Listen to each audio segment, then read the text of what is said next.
Do you work in the animal health industry or veterinary profession? Have you ever wondered how people began their careers and how they got to where they are today? Hi everyone, I'm Stacy Purcell, the founder and CEO of The Vet Recruiter, the leading executive search and recruiting firm for the animal health industry and veterinary profession. I was the first recruiter to specialize in the animal health industry and veterinary profession in the United States and built the first search firm to serve this unique niche. For the past 25 plus years, I have built relationships with the industry's top leaders and trailblazers. The People of Animal Health podcast highlights the incredible individuals I have connected with throughout my career. You will be able to learn more about their lives, careers, and contributions. With our wide range of expert guests, you'll be sure to learn something new in every episode. Thanks for tuning in and enjoy the episode. Welcome to the People of Animal Health podcast. Today's guest is Alexander Petersen, a global leader in animal health and medical technology. With a career spanning from McKinsey to IDEXX and his own ventures like Dana Shift and Wagley, Alexander has driven more than $750 million in transactions and led strategic transformations across North America, Europe, and Asia. As managing director at Corporate Finance Associates, he brings deep expertise in M&A and growth strategy. Passionate about enabling impact therapies for both humans and animals, Alexander is a true force in advancing global veterinary innovation. Alexander, welcome to the People of Animal Health podcast. I'm so glad to have you here today. Thank you, Stacy. Thanks for having me on your podcast. I think it's a humbling opportunity given the backgrounds of some of the amazing people who preceded me, and by the way, many of which are longtime friends in our extended health animal health family. I feel like you personally, Stacy, of course, have shaped that family in many ways by bringing some great people into the industry and also helping them find their right next opportunity. Yeah, thank you for the opportunity. Well, I always like to start off at the beginning. So, Alexander, let's start off at the beginning with you. What was your life like growing up, and where did you grow up? So I grew up in a very international setting. My parents are from Sweden and Denmark, and I was born in Sweden on a little island on the west coast of Denmark of Sweden. My father's an international lawyer, so we initially lived in Luxembourg, where he worked at the European Court of Justice. And when he ended up joining the United Nations a few years later, we moved to Geneva, Switzerland. And the UN also took us to Tehran, Iran, Nairobi, Kenya, places like that. I'll tell you a bit one part of the story, which was kind of cool. The way I learned English. So I learned English in one of the most kind of the weirdest circumstances. The Iran-Iraq war was raging, and we found ourselves evacuated to a house up in the Elburz Mountains north of Tehran, together with 30 or so other UN family members and even a bunch of Russian diplomats who had to sleep in the hallways because the embassy had gotten bombed.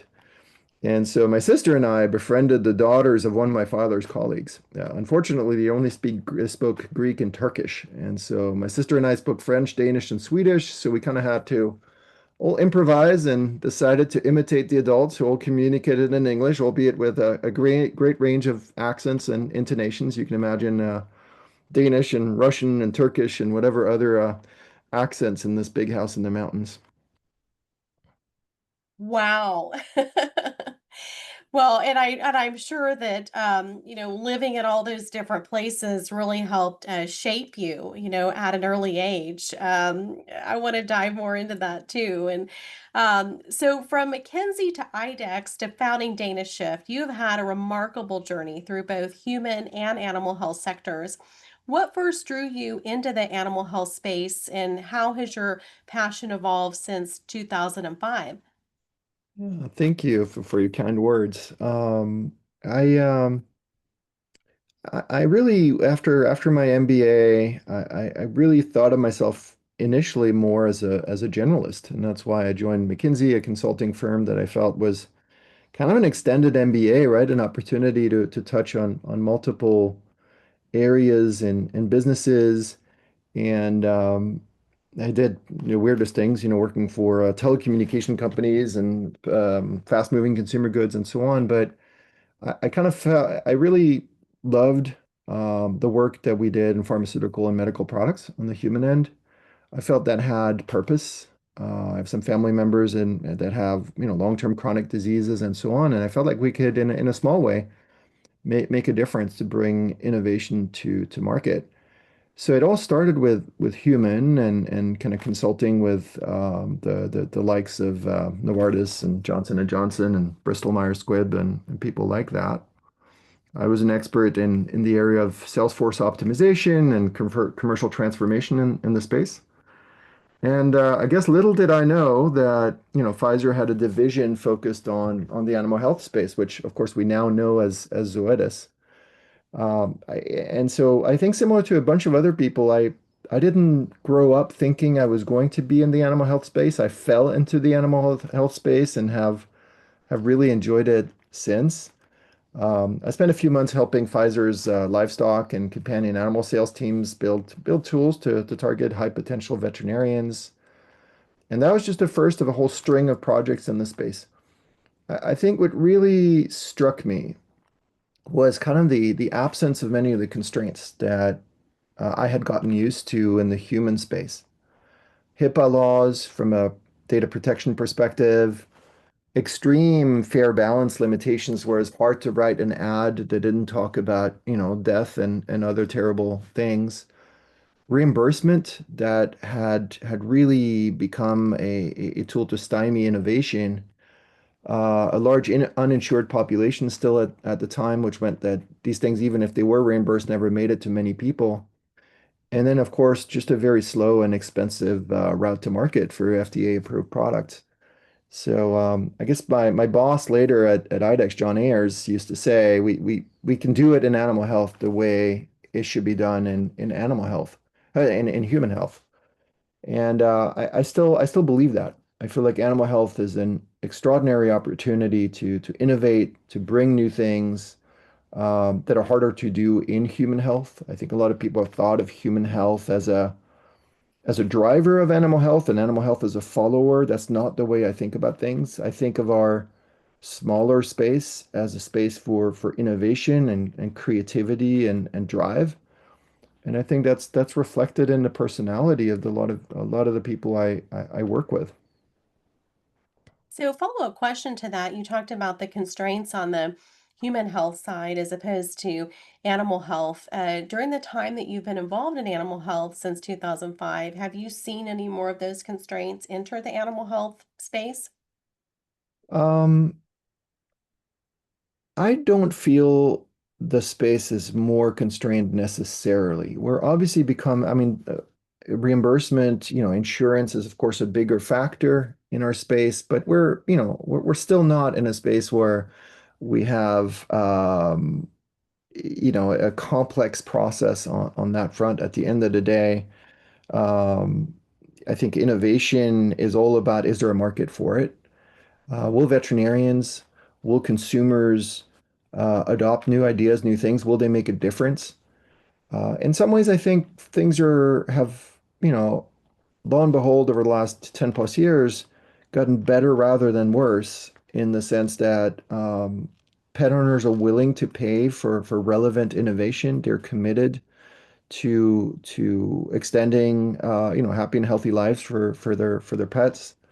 I think all in all, the regulatory authorities have been supportive of bringing new innovation to market, and I feel like in many ways we're experiencing a rapid expansion of, for example, pharmaceuticals. I think diagnostics continues to innovate at a rapid pace. So, no, I actually am continue to be very, very bullish about the opportunities for our space and the ability to innovate. That's encouraging. Well, you have led more than $750 million in transactions within animal health and veterinary services. What unique dynamics make mergers and acquisitions in this sector different from traditional healthcare deals? Um, yeah, no, I think you're right, Stacy. The companion animal health space is particular, right? It is truly extraordinary. I'd say, it's been growing, first of all, very consistently for as long as I can remember. We in our industry get all nervous about, we're growing 4% rather than 8, but we tend to forget that traditional consumer retail, can decline by 10, 15% in a year and grow 20% in the next. So first of all, we have that consistency. We have that growth. And I really believe that it's driven by strong underlying secular trends. As my friend Marty Becker, who I know also participated in this show in the past, says, there's the secular trend of the human-animal bond, and he describes it so well. And the humanization of veterinary medicine that we're seeing today, I do not see as a fad. I do not see it as one of these consumer-driven things where, people go one direction, go to the next, but rather as the accomplishment of many, many years of innovation and development in how humans and animals support each other. It's become it's a big thing. I feel like we saw it during COVID, how incredible companion animals were to supporting people through all the challenges and stress that involved.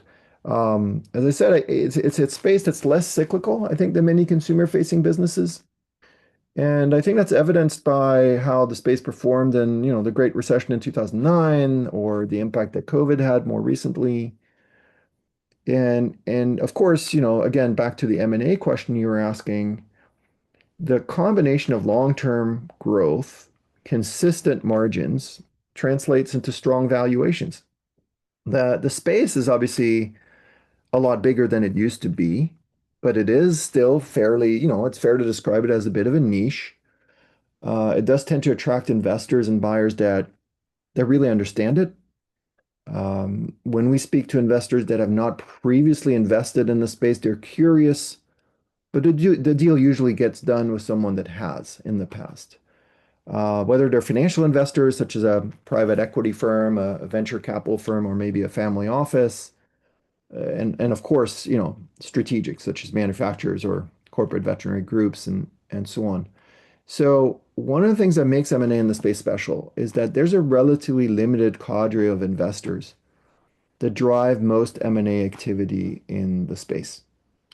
It's an interesting challenge as a banker because first and foremost, your value is going to be in building special relationships with all those players and helping see how the puzzle pieces fit together. But you got to be really, really deep about it because at the end of the day, we kind of all know who they are. And so the level of depth required, I think, is significant. But you also want to be creative. You want to think outside the box. As when I started Wagley as an example, we brought in a private equity firm to fund us that maybe you wouldn't have thought of at first. So I think it's kind of that combination of being opportunistic, but really doubling down. And the way I like to say it is, we're trying to build a dedicated professional banking team that really knows something is about something. What I mean with that is like we're familiar with the market, the technologies, the players, most importantly, the people of animal health, and keep learning. Like this isn't like something you achieve and you stop. It's keep building those relationships.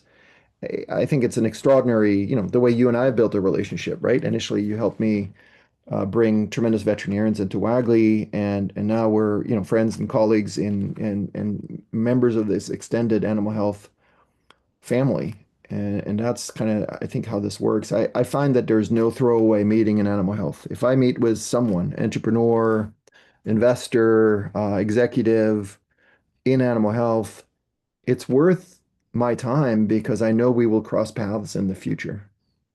I hope that. Recently I introduced you to my son, and you had a conversation with him about his future career prospects in banking in the animal health industry. He was so appreciative, by the way. But that's what I like so much about this industry is the relationships. And like you said, there is no throwaway conversation. And I do want to ask, I do want to get to Wagley. I want to ask you a question about IDEXX first, because at IDEXX, you were at the forefront of transitioning to digital diagnostics.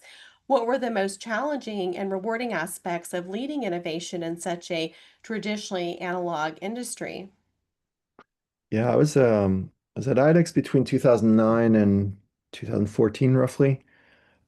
It was a really, really special time.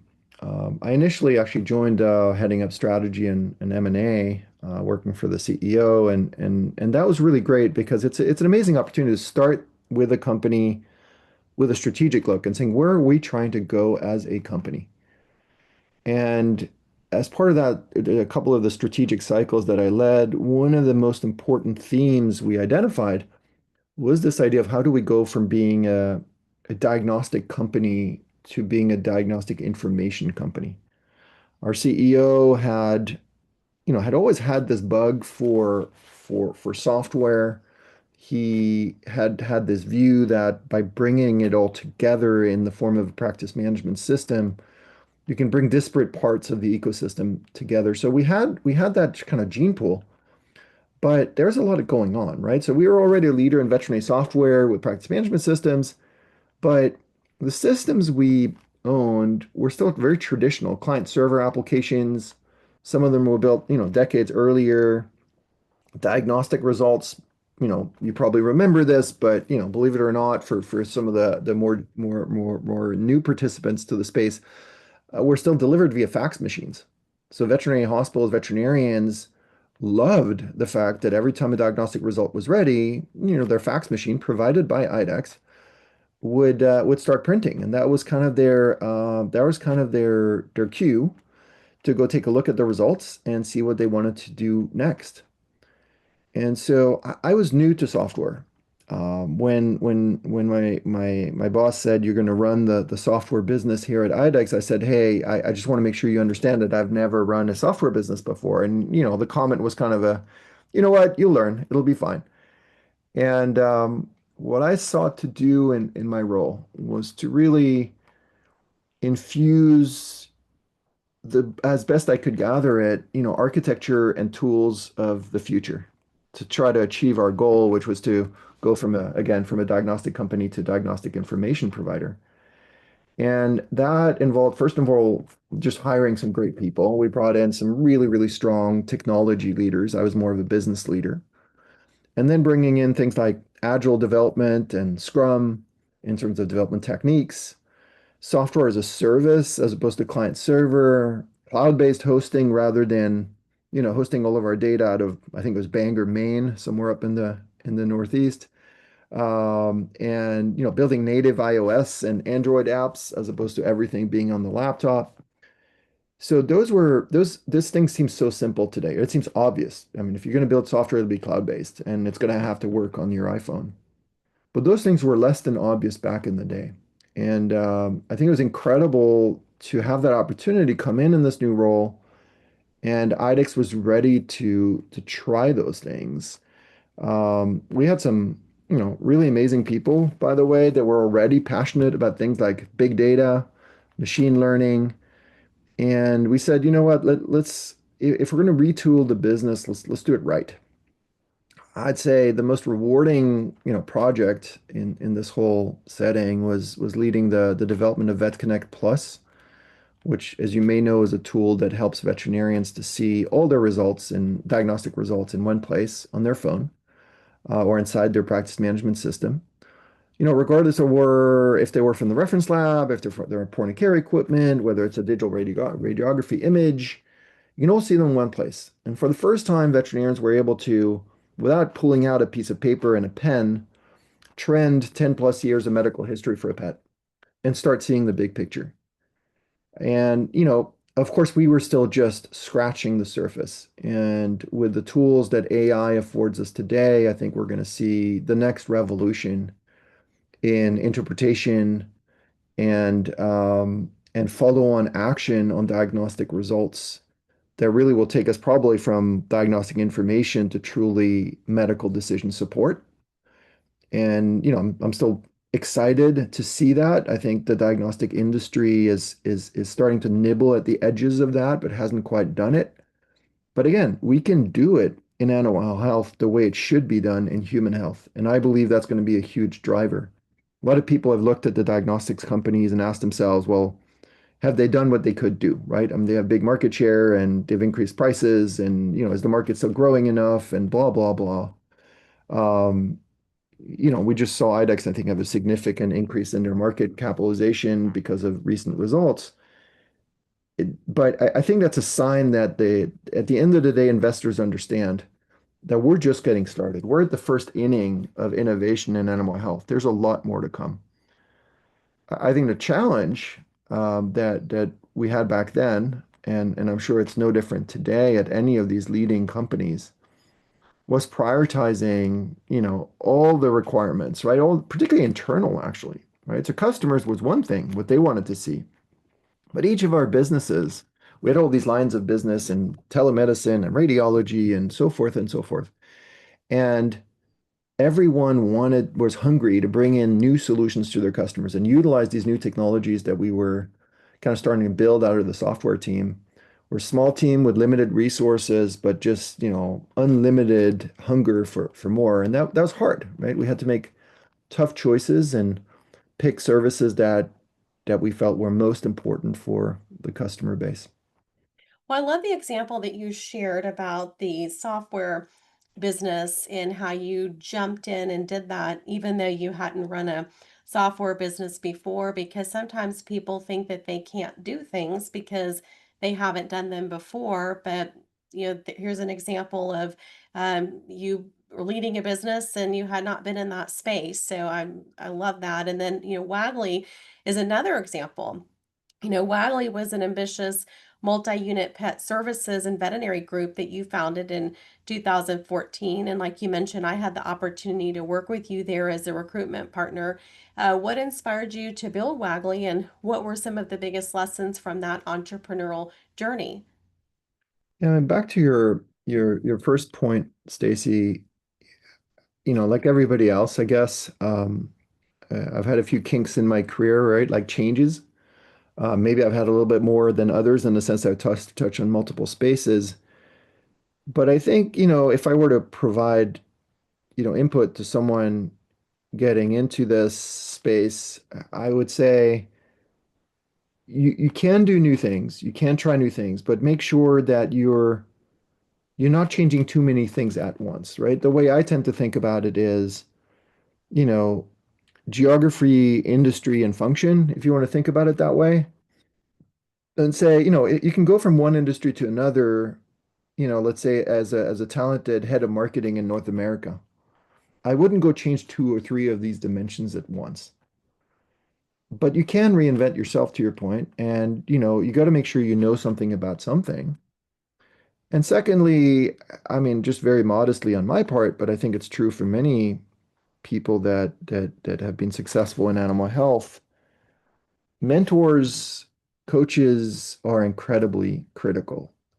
These transitions were possible because, my colleagues at IDEXX were willing to let me learn, let me fail, let me try new things, and believe in me. And I was willing to go seek out advice and input and acknowledge that I could do things better. So I definitely think, the advice to anyone would be make sure that as you pick an opportunity, don't just pick it based on the financial opportunity or the career or the title and so on. Pick it based on the mentors. Pick it on based on the level of personal support you will get. And I think that's equally true for someone who's joining as a marketing analyst at a large company as it is for a CEO and what support they might get from their board and investors. Now, back to your question about Wagley.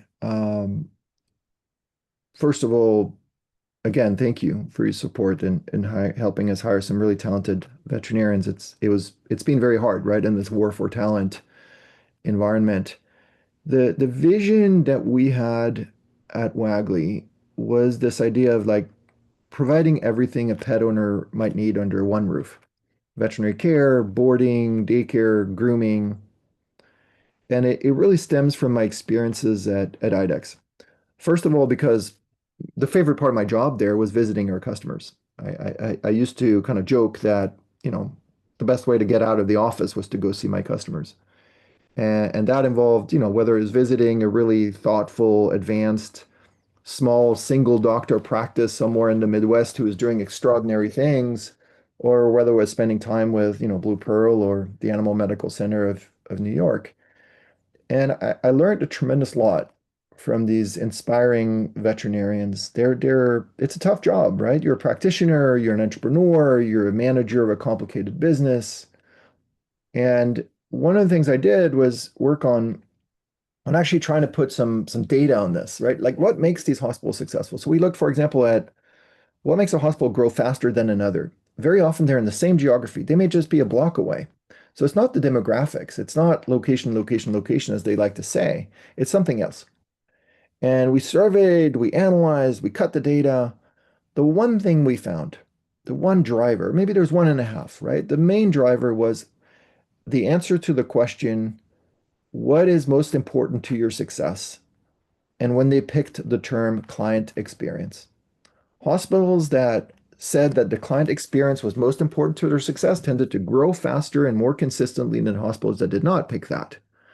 The other one, by the way, was do you have you dedicated someone on a full-time basis to be a true practice manager that is in a position to really challenge veterinarians and help drive the hospital, or are you trying to run the hospital as on your own as a veterinarian? It's very interesting, right? So as you specialize, as you have a dedicated practice manager, you grow faster. So this view back to the point about client experience, we saw pet owners becoming pet parents at the time. And there was this opportunity to serve them in some of the most advanced pet markets. For us, it was Seattle, it was the Bay Area, it was Southern California. And so Wagley was able to secure, significant private equity funding very early in our life, right? So we raised 35 million from a PE firm a few months into the project. And that's, I wish most of my clients were in a position to do that. So we were very lucky. It allowed us to grow quickly. And, within a couple of years, we had, over 10 units across the West Coast. It was a mix of acquisitions, de novo builds, and gosh, there's a ton of lessons from this, right? First of all, it is just I think a real truth across the board that pet parents in North America are incredibly dedicated to their pets. And, if you offer them something of value, they will come. But they're also incredibly demanding. And it's all about, I think, my view, communicating clearly and honestly. It's not about having the most fancy, extraordinary product. It's about delivering the product you promised, nothing less. And I think in terms of the tough lessons, right? School of Hard Knocks, I would say doing that at scale in a young, multi-unit retail environment across three major geographic markets is very, very hard. And I think the hardest part of it, Stacy, is, how do you infuse a culture of, in our case, pet fanaticism and client focus across hundreds of employees. And many of these employees are entry level, really just looking for a well-paying job. Maybe don't have the history and training in the space. Particularly, I think the difficulty of trying to be both a consumer company on the pet services side and a provider of veterinary services and care. That's almost two cultures in one company. And so certainly I think our learning from an entrepreneurship perspective is it's a good thing to be ambitious. It's an even better thing to be focused, if that all makes sense. It does make sense. But such an interesting assessment. You talked about the importance of the client experience, having a dedicated practice manager, because the veterinarian can't do it all. They can't lead the medicine and the business side, or many can't.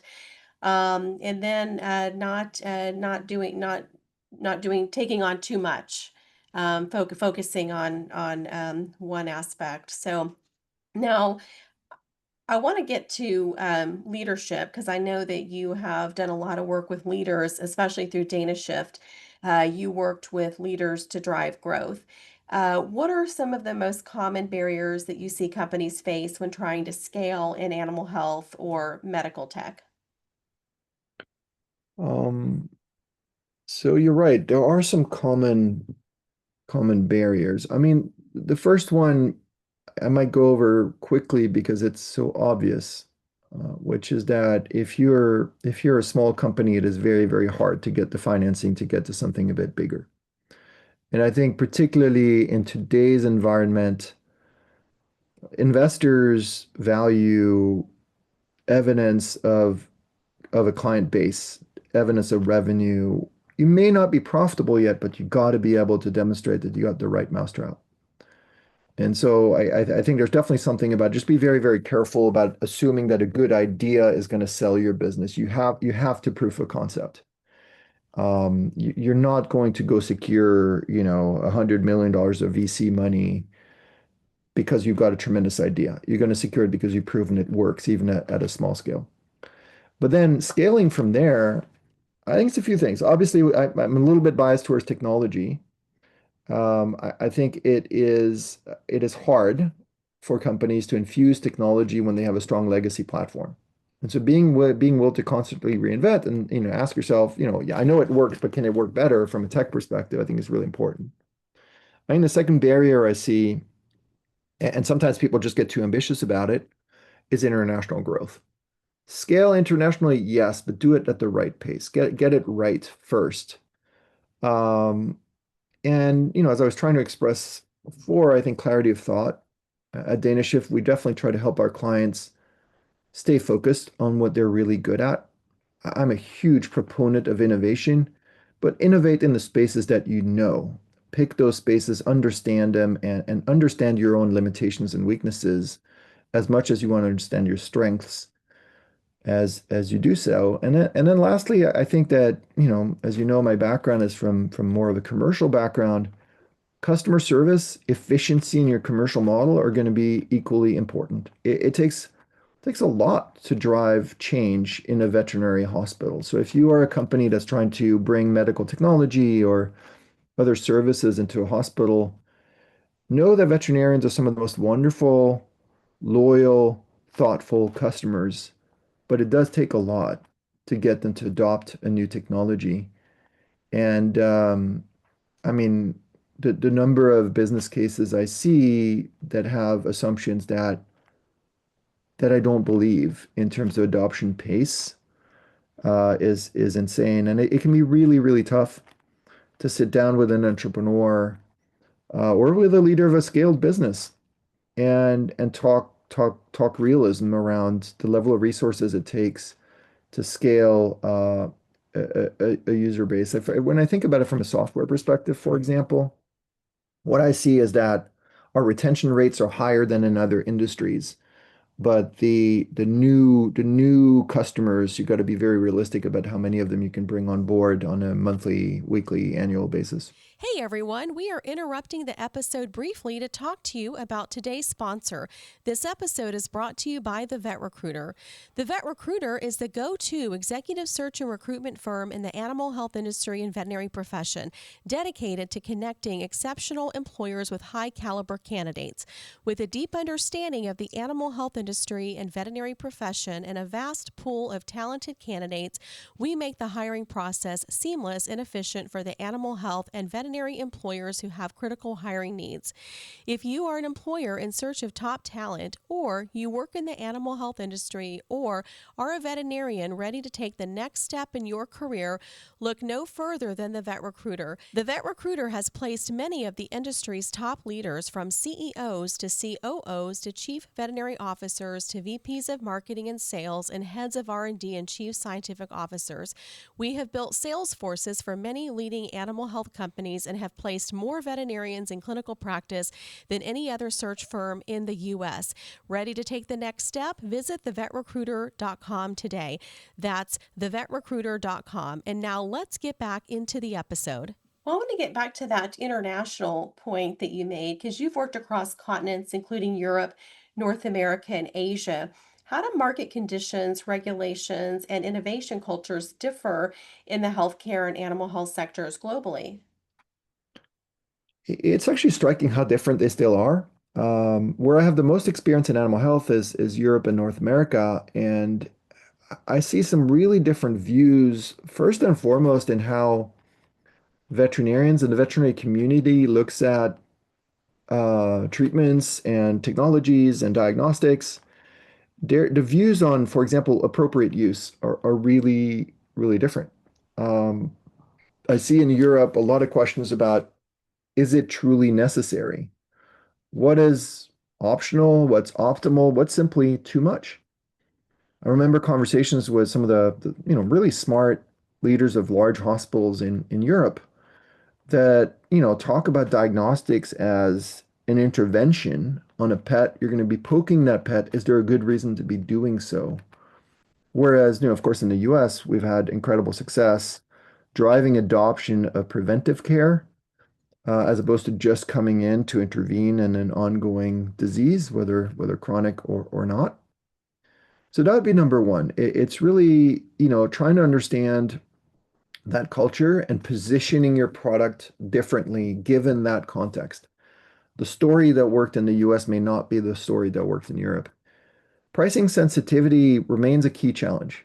And it is just important to realize that the economics of the US will not translate word for word, number for number in Europe. There's tremendous opportunities there. I usually see them as more successful as kind of expanding from the US and taking advantage once you're already scaled, which goes back to my point about don't do it at the right pace. Don't go too early, or you're going to kind of distract yourself a bit from a financial perspective. And then, of course, understand the subtleties of insurance because that it can be a great driver in, for example, the UK and the Nordics. I think the last comment I'll make is just in terms of the fact that you see innovation in all markets.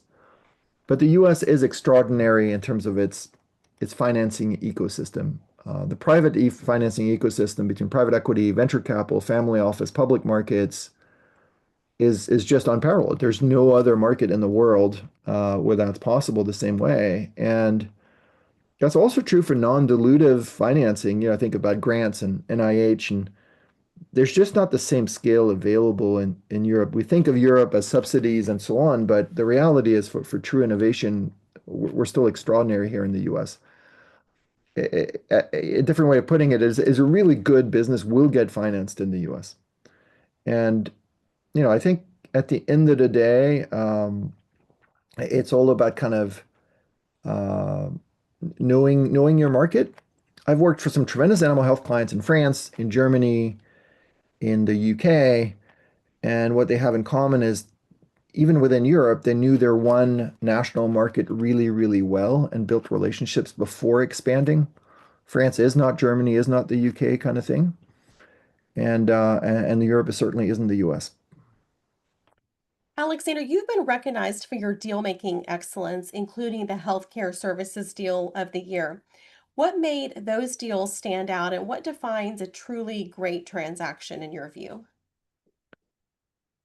Well, I hope that what we got recognized for was the same continued focus I've had on the client, right? At IDEXX, it was the pet owner and it was the veterinarian. Here it's about the entrepreneur, the owner, or the investor. What my vision has been is less, transactional and more understand what their needs and goals are. Uh, Family, culture, vision, maybe also tax, planning. And let's say, for example, on the sell side, I'm helping sell a large complex veterinary hospital. Let's do the same for the buyer. Let's understand their tax, culture, vision, family, and all that. And as a banker, as much as you represent your client, you're really trying to get two parties to marry, a seller and a buyer, or an entrepreneur and an investor. And so you really have to recognize, I believe, the importance of personal relationship, personal ambitions, fears, anxieties.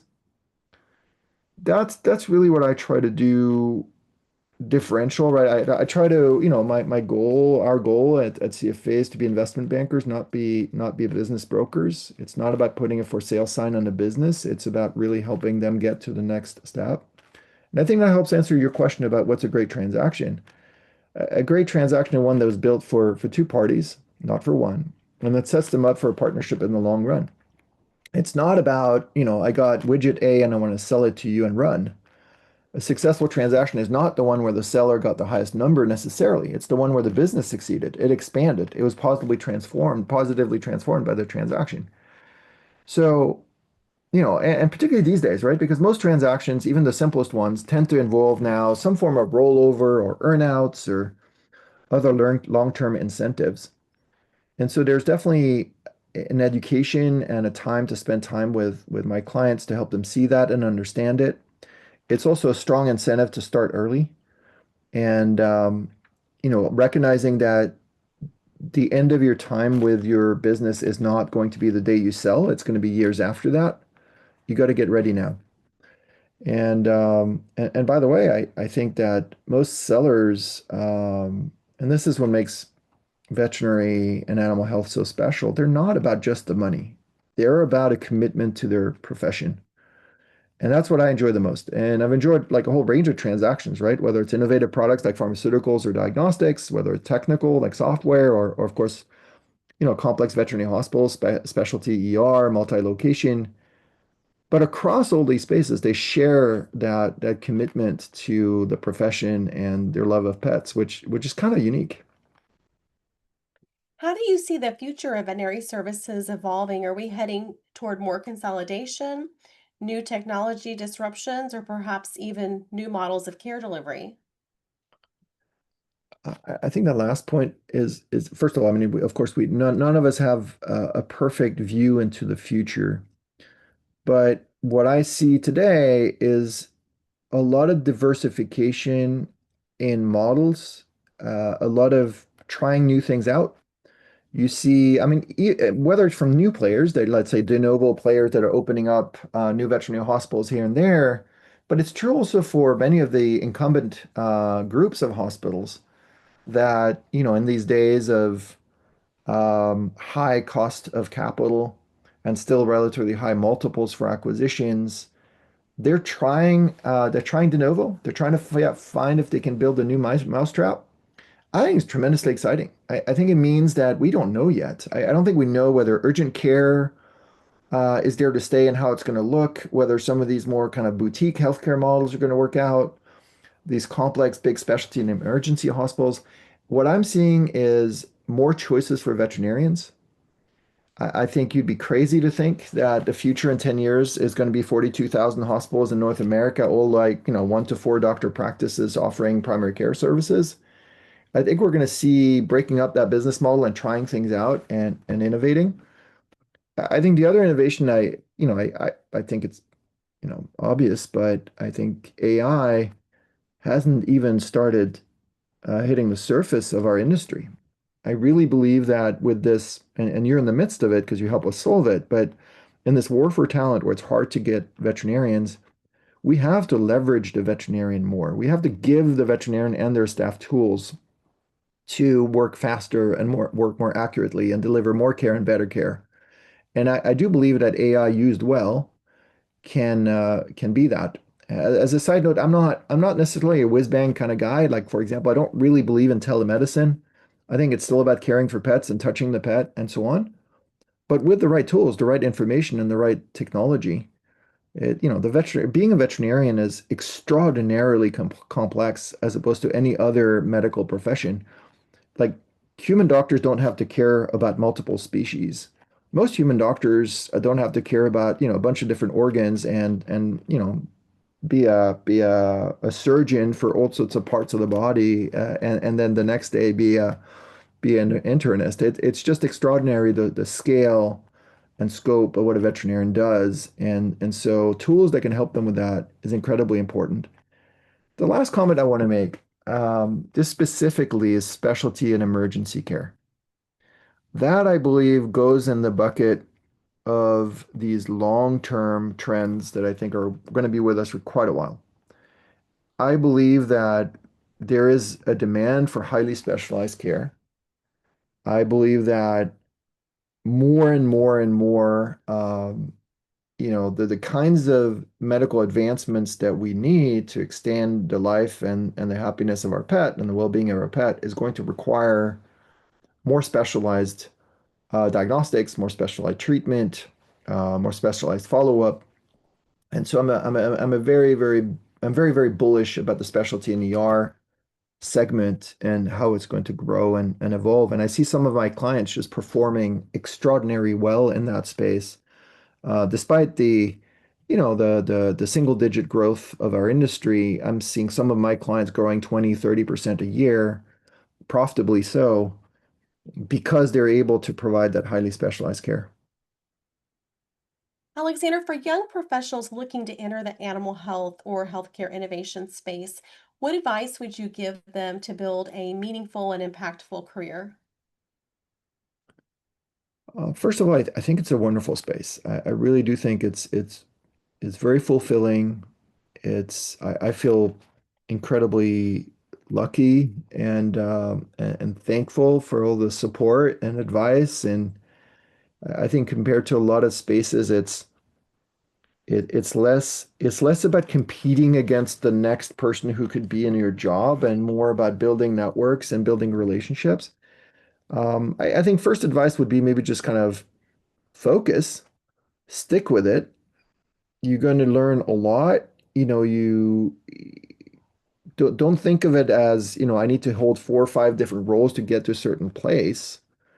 Think of it as find that one right place. I candidly I've only had 3 jobs really, or 3 or 4 in animal health over all these years and been very happy with it.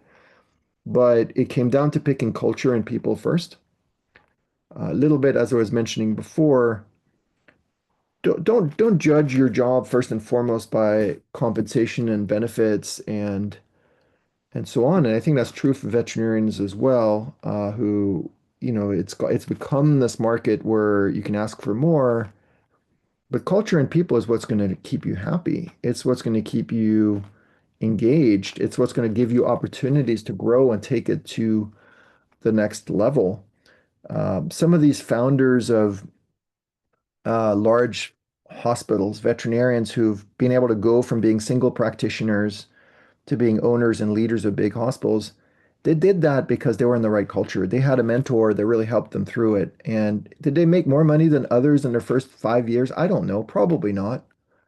But today, they're wealthy from having sold a large business. And so I think culture people think hard about who your mentors can be and invest in those mentors. Thank your mentors, give back. I think one of the things that's the most underappreciated is how rewarding it is to mentor someone, right? At least for me, but I think it's true for most people I know in animal health. There's nothing more fun, more cool, more exciting than feeling like of the many things you did during the day, you got on the phone with someone who you could help, you could support.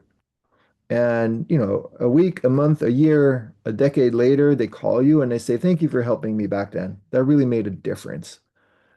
And then when you're ready, give back, do the same thing, right? Invest in mentoring and coaching. I think that's gonna accelerate your career, and also gonna help build our ecosystem and our industry. It goes a long way. If you're coming from another space like human healthcare or something, forget what you know about that. Like, we are a family. Animal health is a family. You go to a conference, when you and I run into each other, Stacy, we don't think about what's the next business opportunity that you and I can work on together. We think about, oh, it's so great to see each other. What's up, right? And I think keep that spirit. Yeah, that's so good. And I think going back to your earlier point, you talked about culture. Money's not the most important thing to this. Veterinarians out there that are, changing jobs for more money. This is an old movie, but it reminds me of the movie The Firm, with Tom Cruise. Don't pick the job for the highest salary because, he picked a high salary job, but then you get into it and the culture was, terrible. So, culture is very important, like you said. Alexander, what's been the most surprising thing to you during your career in the animal health and veterinary profession? I mean, honestly, I think the biggest surprise has been um, that it went from being a job opportunity to being my life and my career. When I left McKinsey as a junior partner in healthcare, I had this vision. I wanted to be a general manager. I wanted to learn how to run businesses and build teams. And I got this opportunity at IDEXX. It seemed interesting, but I didn't pick it because of it being necessarily related to animals. I picked it because of the people I ran into, and I thought it was amazing. Um, I was totally in the mindset of, a few years later, maybe I'll jump back into a large human company or something. I think the most surprising thing has been how wonderful a space it is and how many opportunities there are. You could be, an AI expert. You could be a veterinarian. You could be an accountant. You could be a recruiter. There's extraordinary opportunities. The veterinary industry and profession are now at a scale where everything is possible. Financing is available. Structure is there. The market size is there. And so again, like I think my biggest surprise was just that it became my career. Like suddenly I had thought that the human healthcare space was the end all be all, and yet I don't think I can't think of a happier time in my life than the last 10 years. What does your crystal ball say about the future of the animal health and veterinary profession? I believe what I said before around there's a long-term trend. We are just getting started with bringing care to great care, great technologies, and so on. I think the bar is getting higher. What I see is that successful veterinarians are stronger and stronger, kind of technically. It does not go away that relationship with your client is incredibly important, but the number of things you need to know has increased greatly. And so my crystal ball says you're going to be more and more specialized. It's going to start looking more and more like the human space, where you're going to be known for, even if you're not a board certified veterinarian, you're going to be known for a few procedures you're really good at. You're going to be known because you're really, I don't know, research ophthalmology, and so forth. And and I think, veterinarians, I mean, compared to 10, 20 years ago, make a ton more money. I think that's going to continue because you're going to add more value. And I think you just got to question yourself and say, the way I'm going to make more money is not by starting, like we talked about before, to ask for more, but more think about adding more value. Like, how am I special? It's not enough to just have, good grades and make it out of UC Davis. It's important that you have a vision for what you want to contribute to the veterinary profession and really dig into that interest and build relationship with thought partners in the space. It could be anything, right? Maybe you're into pain management, or maybe you're into being really good at understanding ultrasounds, right? But I think the crystal ball is one of a more specialized, professional, less diversified, or rather less kind of generalist oriented profession towards, really smart technical people who, candidly are picking the veterinary space, not because they couldn't succeed in human or because they were just passionate about pets, but because there's a really unique opportunity to make a difference. At the end of the day, the veterinary profession, despite everything we've gone through and our concerns about mental health and so forth, is a happy space. Much, much happier than human health, where people get beat down with insurance and litigation and all these different things. I think we're going to be a very vibrant profession 10 years from now, but I think a more specialized and more diverse space than it is today. What advice would you give the younger version of yourself? That's a really hard one. Um, I think I think be patient. Take the time to really get good at what you're doing. Um, Again, maybe career progression just happens. These kinks in your career that I described before, they kind of just happen. I didn't sit down one day and plan out that I was gonna, get an MBA, and then I was going to be a management consultant in Europe, and then a management consultant in the US, and then I was going to be an executive at a diagnostic company, and then I was going to be an entrepreneur starting a private equity-backed group, and then I was going to be an investment banker. I think kind of welcome those things, listen to what the market and the space tells you, but stick with it. Like I never held a job for, 6 months or a year. I think the shortest period ever was probably 6, 7 years. Stick with it. Take the time to learn. And maybe the other advice is take the time to figure a balance for your family. Those might be used words that are used a bit too frequently, but I know that I wouldn't be successful the way I am without my wife's support, and I probably wouldn't be as happy as I am now without, being able to contribute to my two daughters', growth and development. Those things matter a lot. And sometimes, career gets in the way. It's worth just checking yourself on that. Some of our guests have said they've had a key book that they read that helped them. Do you have a key book that's impacted you the most? Um, yes, actually. So there's a book called The Trusted Advisor. And The Trusted Advisor, I think, is probably more written for salespeople or something like that. But it's an extraordinary book in in any position where you think of yourself as advising others, whether that's as a consultant, as a banker, as a practice manager, it could be in any as a recruiter. And it's a very simple book. I don't read a lot of business books, but that one really struck me. I think some of the key messages is that, some of these ideas, right? Like you got to know something about something, right? Like that expertise is really important to building the trust equation. Bringing a lot of, just hard work and ethics into it matters a lot. Investing in the relationship matters a lot. But there are things that destroy trust. And the single most important thing that destroys trust is self-orientation. If at the end of the day it seems like what you're doing because it helps you, everything else you just built just goes down the toilet. So that was a kind of very interesting book about building. I kind of broaden it to building relationships, professional relationships, not just being an advisor, but just being a trusted colleague and trusted provider of services and just trusted professional. Sounds like something I learned at home. Put others' needs before your own. Exactly.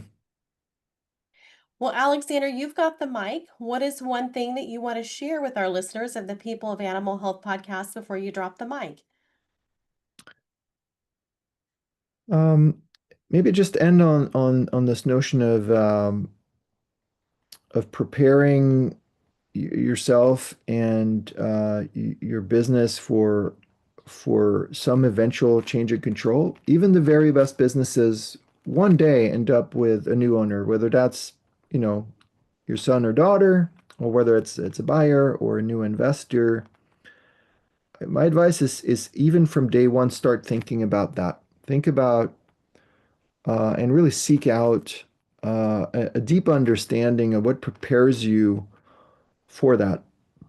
Don't build a business that's, dependent on just you and yourself and your skill set, but think about that long enduring impact because hey, it's important, of course, for the value of your own business, but it's maybe more important from your ability to have that legacy and allow that business to succeed and impact, the next generation of leaders inside that business.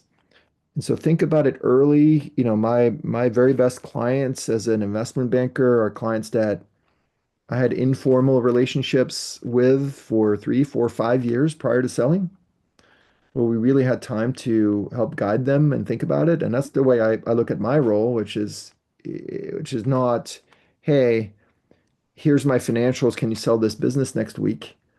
But help you build value and get a real return for the legacy you've built. I think the most rewarding projects that I've gotten involved in have been bringing to market businesses that were started, sometimes in the 70s, many years ago, where someone invested their entire professional life in building, let's say, for example, an extraordinary hospital, specialty and emergency hospital. I'm thinking, for example, I don't know, Dr. Peter Glassman, who built Friendship Hospital for Animals in Washington, D.C. That's decades worth of time and investment and entrepreneurship.